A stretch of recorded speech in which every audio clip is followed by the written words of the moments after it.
y tengo el gran gusto de presentar una obra que considero fundamental para la historia del Perú y para la historia del entendimiento de problemas subterráneos, ¿no es cierto?, en nuestra vida cotidiana. Este es el caso de la corrupción. Me acompaña Marcos Cueto, que ha sido mi profesor de historia hace muchísimos años, un gran historiador también, amigo personal del autor, que lamentablemente falleció este año, en enero. Alfonso Quirós escribió este libro en inglés y ha sido conocido por varios especialistas, pero el IEP ahora lo publica en español para que todos ustedes puedan leer lo que yo considero que es una obra fundamental en la historia del Perú. Gracias, Marco, por estar con nosotros. Encantado, gracias a ti. Bueno, voy a empezar con preguntas que son un poco extrañas, ¿no?, que son contrarias a lo que podría creer el público, ¿no? Pero, ¿por qué escribir la historia de un país desde sus páginas más oscuras? Podrían decir, oiga, esto es terrible, ¿no? Estar contando la oscuridad de un pueblo es espantoso. ¿Por qué tenemos que saber de lo malo que sucedió? Bueno, no es solo lo malo, ¿no?, sino de Alfonso se hizo la pregunta, la gran pregunta, ¿por qué no se desarrolló el Perú? Y la respuesta que él dio era aparentemente muy simple, pero a la vez verdadera, que era una de las causas principales era la corrupción que atravesaba el Estado desde fines del periodo colonial, por lo menos. Entonces él quería regresar a esa pregunta, dar una respuesta y al mismo tiempo presentar a algunos personajes de que habían combatido la corrupción, ¿no? Como Francisco García Calderón, Jorge Basadre. Ahora, la conclusión del libro, lo que uno va aprendiendo a lo largo del libro, es que la corrupción es una pieza sistémica de la República Peruana. Sí. Que es una pieza fundamental, poco estudiada y desarrollada, pero sin ella no se entiende la formación del Estado peruano, pero que a la vez, siendo pieza sistémica, es la que ha impedido que el Perú alcance modernidad. Sí. Y él tiene unos cálculos un poco sofisticados hacia el final del libro, muy buenos, pero que en resumen lo que llega a afirmar es que en promedio 30-40% del presupuesto nacional de la República se va en actos de corrupción. Todos los años, es lo que es impresionante. Todos los años perdemos de lo que el fisco recauda, del 30 al 40% que se pierde en corrupción. Claro. Y otro cálculo interesante que él hace es que estima de que un país en vía de desarrollo para crecer debería mantener un promedio de 8% de su Producto Bruto Interno. Y él calcula que el promedio que se ha ido en corrupción ha sido 4%. Así o sea es. que cerca de la mitad de la falta de crecimiento de Perú se puede deber a este fenómeno, ¿no? La metodología que utiliza está al final del libro, no quiero abundar en eso, pero es muy interesante. Utiliza un periodo de corrupción bien estudiado, con números, y lo extrapola desde 1820 hacia adelante. Así es. Y logra estas cifras que son impresionantes. Ahora dice, la corrupción pieza sistémica ha tenido largos periodos de auge y pequeños periodos de combate. Sí. Y se centra también en esos periodos de combate, de racionalización de la corrupción, de qué hacemos, de escándalo, de... ¿no es cierto? Y de personas de que han combatido la corrupción, ¿no? O sea, como mencionamos hace un momento, Francisco García Calderón, Jorge Basadre, Vargas Aya, el mismo Mario Vargas Llosa, de que denuncian la corrupción y están un poco contra la corriente, ¿no? Intelectuales, Francisco García Calderón, como lo narra acá, es un joven abogado, cuando llega a Lima, arequipeño, tenía 25 años, con un diccionario de legislación peruano, que era una pieza monumental en ese entonces, con personas que en el siglo XIX fueron claves, porque lo que es interesante en la parte del siglo XIX es darse cuenta que el Estado peruano como república no puede formarse. O sea, la corrupción es tan grande que ni siquiera puede llegar a formarse. Y cuando llega a formarse con la riqueza del guano, esta se pierde por el tema de la consolidación de la deuda interna, ¿no? Claro. Que es una interpretación diferente a la que se hacía muchas veces sobre ese mismo periodo en que se acusaba al capital extranjero o a los contratistas extranjeros de ser los responsables de... O al caudillismo militar. Siempre te decían, ¿no? bueno, el caudillismo militar, todos querían ser presidentes, pero la pregunta es ¿por qué querían ser presidentes? Claro. ¿No? Y más allá de eso, yo creo de que va hacia un tema central de la cultura peruana, que es que cuestiona la idea de que la corrupción es un mal necesario, de que un buen político puede perdonarse sus problemitas, sus ¿no? problemas si es que hace alguna obra, ¿no? Y que él creo de que está reflejando una nueva tendencia internacional que hay en las agencias de cooperación, en el Banco Mundial y también en el Perú, de pensar que la corrupción puede acabar devorando el Estado, que puede crecer exponencialmente y que es un fenómeno que hay que controlar, ¿no? Y tan es así que explica que la guerra con Chile es un fenómeno derivado de la corrupción del guano. Sí. O sea, dice, camino al desastre lo que explica. O sea, el Perú se arruina, teniendo la riqueza más grande que era la del guano, se arruina en este robo, casas de consignación, contratos monopólicos, caudillos que reciben dinero de agencias monopólicas para financiar sus propias revoluciones, claro. ¿No es cierto?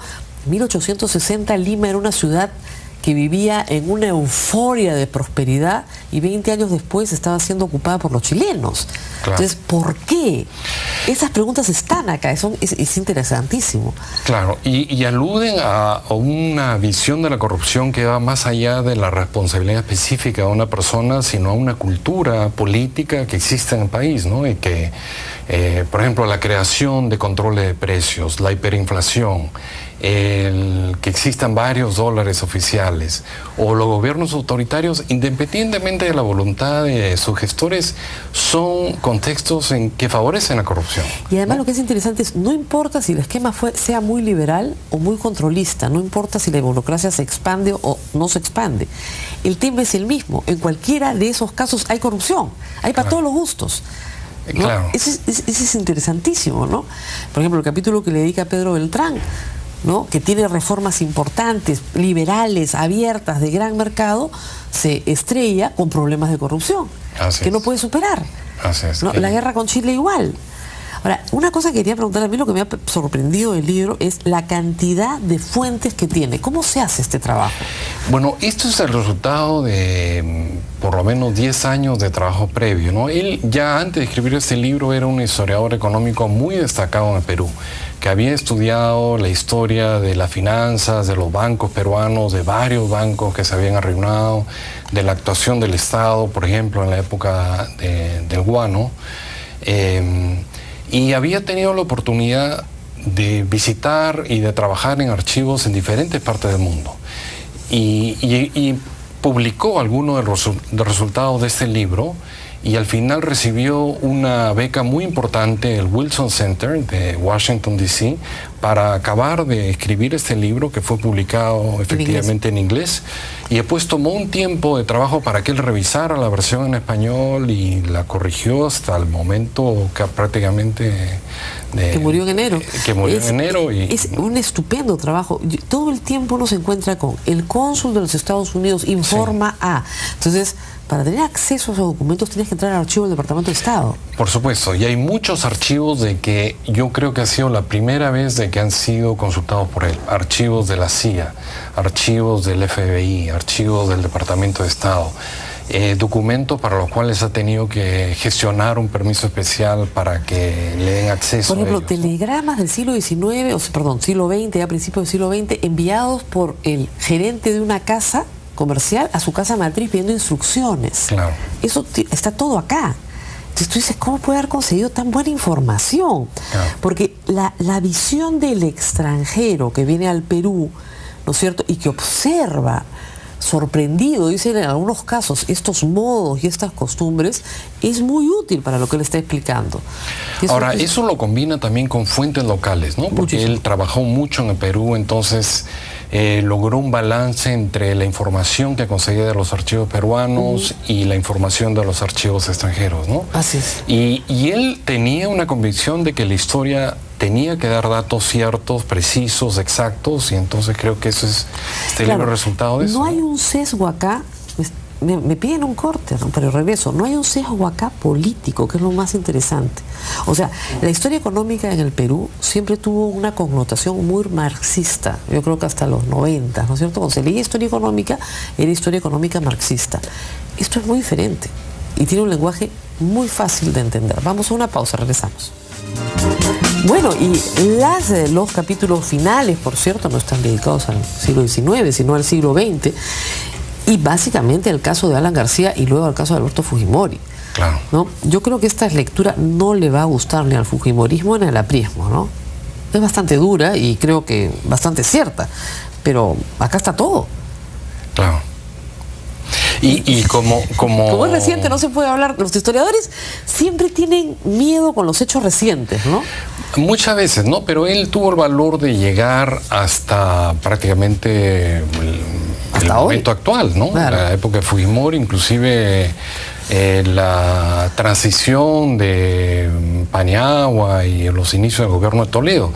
Y una cosa interesante que creo que se puede decir de los dos periodos es de que, por lo menos en términos de lucha anticorrupción, parece que existiera una vocación de no acabar las cosas, ¿no? El no acabar esos procesos que se inician no es un defecto, parece como una vocación, como el objetivo a veces de muchas de esas... Lo dicen las conclusiones finales, ¿no?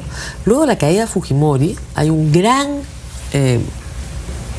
nacionalmente esfuerzo nacional por luchar contra esto y acabar con esto o reducirlo a su mínima expresión. No siempre entre seres humanos, ¿no es cierto?, es probable que la tentación exista y no se pueda combatir, pero reducirlo. Y él dice, creo que esto no termina de prosperar. Claro, y se va frustrando y señala eso con mucha preocupación, ¿no? De que es un... Ahora, uno de los temas acá institucionales que también se ve, se advierte, es que no hay una institucionalidad acabada para luchar contra la corrupción. Es decir, Contraloría, Ministerio Público, Poder Judicial. Es decir, las instituciones que en un Estado moderno atacan esto, ¿no? La división clara entre partido, gobierno y Estado, que es propios regímenes democráticos, no de regímenes totalitarios, no se termina de consolidar en el Perú.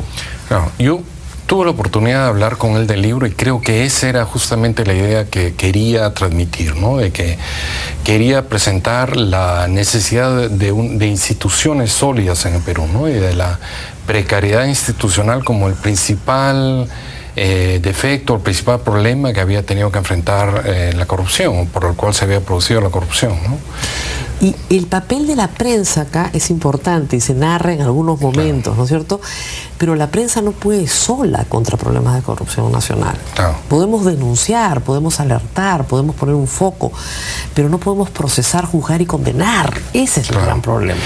Claro, cuando tú mencionabas del término sistémico, que lo usa varias veces en el libro, es de que él considera que hay una cultura de la corrupción, de que hay mucha manera de ser cómplice de la corrupción, no solamente el que recibe el soborno, sino el que mira al costado, el que lo tolera, la cultura de intimidación que crea la corrupción entre la gente, de no denunciarla, por ejemplo, ¿no? De aceptarla como un hecho consumado.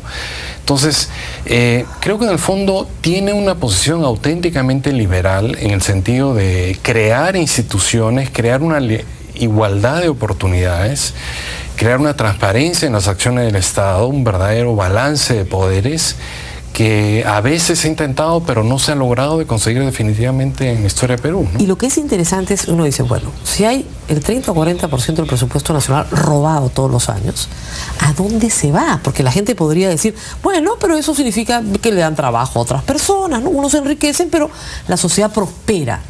Y lo que él demuestra es que no es así. No es así, no. O sea, no redunda en la misma sociedad. O sea, ese es el problema. No redunda en la misma, redunda a veces en un desastre económico, ¿no? Creo que un ejemplo clarísimo es la consolidación de la deuda interna, cuando, si no lo sabe el público, ¿no?, la gente reclamaba al Estado peruano que le paguen deudas de la guerra de la independencia. Entonces yo había puesto 2 gallinas y presentaba que me debían 44 gallinas, ¿no es cierto? Entonces la deuda que era 1 se multiplicó por 10. Pero el Estado peruano se endeudó externamente por 10 y terminó endeudado por 20 para pagar 1. Claro. Esa sobrevaluación la encuentra recurrentemente en varios momentos de venta de bienes y servicios del Estado peruano y que es aceptada casi como un hecho natural, ¿no?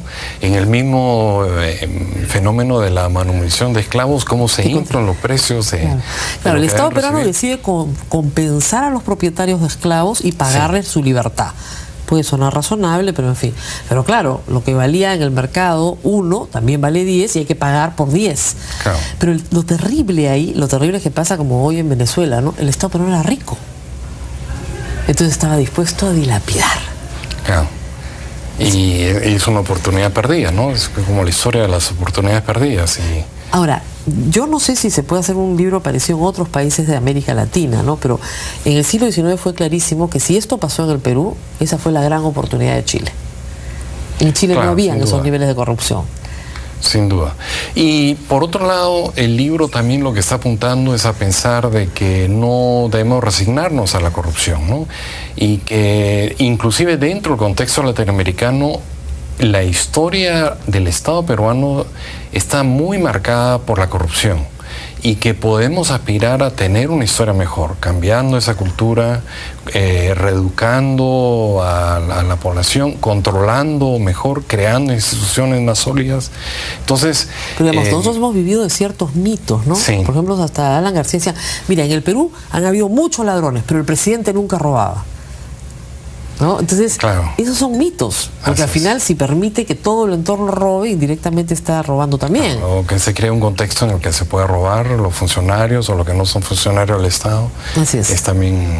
O pactos de convivencia, ¿no? Acá, por ejemplo, hay toda la explicación del pacto de convivencia entre el APRA y Prado, que no permite que las reformas liberales de Pedro Beltrán puedan darse. Es imposible que puedan darse en ese pacto. Que es un pacto de yo no miro, tú tampoco, ¿no? Y luego lo de Alan García, que me alegro mucho que esté por escrito con dedicación al congresista Mulder, que vino la semana pasada y me dijo que mis datos eran completamente errados, que Alan García había sido absuelto de todo. No le va a gustar la lectura, pero en fin, no le va a gustar.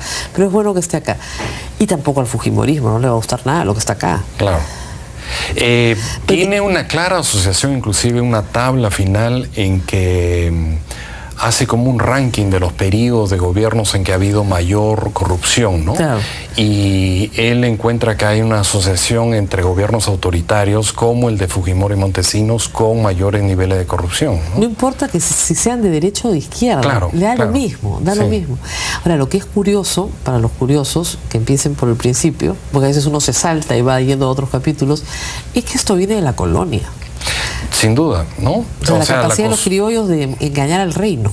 Y la costumbre de que los cargos públicos se vendían y quien lo compraba se sentía con derecho de recuperar su inversión a través de tomar una parte de los tributos que había enviar a España o de la explotación del segmento de población que estaba a su cargo, ¿no? Eso parece las elecciones al Congreso peruano, ¿no? Sí. O sea, si yo he invertido en mi campaña, tengo que recuperar mi inversión. Así es, había esa mentalidad, entonces ese es un poco un legado que nos ha quedado del periodo colonial, ¿no? Que es... Así, ¿por qué, digamos, los países europeos, o los países sajones, no tienen este problema institucional? Es una pregunta que no resuelve el libro, yo lo sé. Sí, ahora, me imagino que él se la debe haber planteado muchas veces, ¿no? Claro, ahora, él sí menciona que la corrupción es un tema que no solo existe en Perú o en América Latina, puede existir a nivel internacional, sin duda, ¿no? Es parte de la naturaleza humana. Claro, pero que ha crecido en los últimos años a un ritmo exponencial.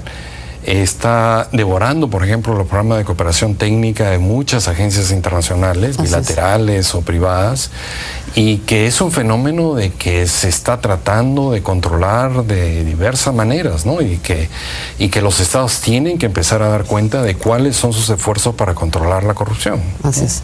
Hay medidas internacionales, hay leyes internacionales, hay mucha más control sobre empresas privadas en el mundo, ¿no es cierto? Pero igual, el tema está ahí y sigue vigente. Muy bien, muchas gracias, Marcos. No, mañana a las 7 de la noche en el IEP, en el Instituto de Estudios Peruanos. Yo sé que está calientito porque me lo han traído el domingo. Acaba de salir. ¿Ya está en librerías? Está en librerías, es una publicación del Instituto de Estudios Peruanos y del Instituto de Defensa Legal y ya de está los en dos. librerías. ¿Sí? Ya está en librerías, se puede comprar. Sí. A partir de mañana. A partir de mañana. Ya, no sabemos cuánto vale, ¿no? No tengo la cifra en este momento, pero... Pero así, ahora, yo cada vez que digo, voy a presentar un libro sobre la corrupción en el Perú, me dicen, ¿cuántos tomos tiene? Debería tener muchos, pero acá está. Ya, ¿no? ¿Qué? 70 soles, ¿no? 70 soles. Un tomazo, ¿eh? Pero todo el que esté interesado en el fenómeno debería leerlo, porque realmente está muy bien documentado, muy bien hecho, es un trabajo muy serio. Muchas gracias a Marcos Cueto. Encantado, gracias a ti.